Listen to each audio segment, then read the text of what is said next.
एक हरे भरे गांव के पास घने आम के पेड़ों से भरा एक छोटा सा जंगल था।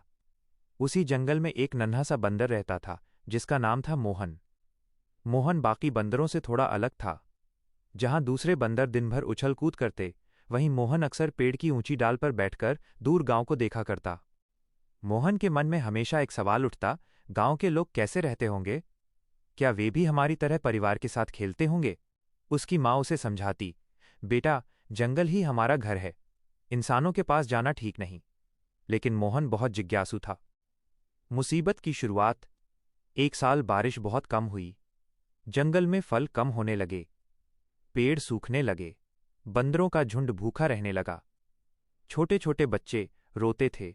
मोहन को ये सब देखकर बहुत दुख होता। एक दिन उसने तय किया, मैं गांव जाऊंगा और कुछ खाना लेकर आऊंगा। अगर हम कोशिश नहीं करेंगे तो हम सब भूखे रह जाएंगे।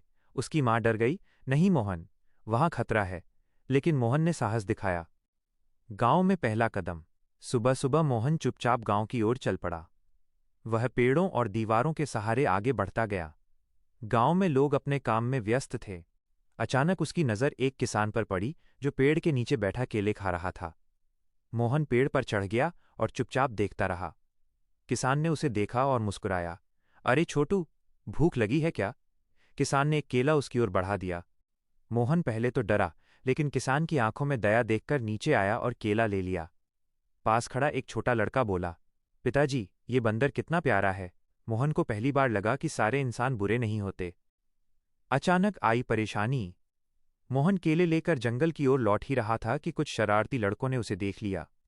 वे चिल्लाने लगे, पकड़ो, पकड़ो! मोहन घबरा गया। वो तेजी से भागा, एक दीवार से कूदा, फिर छत पर चढ़ा। लेकिन एक जगह उसका पैर फिसल गया और वो नीचे गिर पड़ा। उसे हल्की चोट आई। वह डर से कांप रहा था। तभी वही किसान और उसका बेटा दौड़ते हुए आए।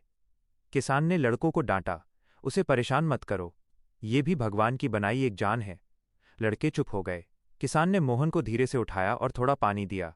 मोहन की आंखों में आंसू आ गए, दर्द के नहीं, बल्कि इंसान की दया देखकर। असली खुशी।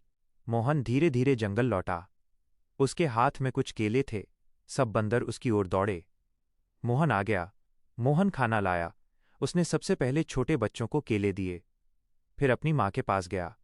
माँ ने उसे गले लगाया और बोली, मुझे तुम पर गर्व है बेटा। मोहन मुस्कुराया, माँ, मैंने सीखा कि डर के आगे समझदारी और हिम्मत हो तो रास्ता मिल ही जाता है। उस दिन के बाद मोहन रोज गांव नहीं जाता था, लेकिन कभी कभी किसान उससे मिलने जंगल के किनारे आ जाता और कुछ फल छोड़ जाता। धीरे धीरे बारिश भी आई।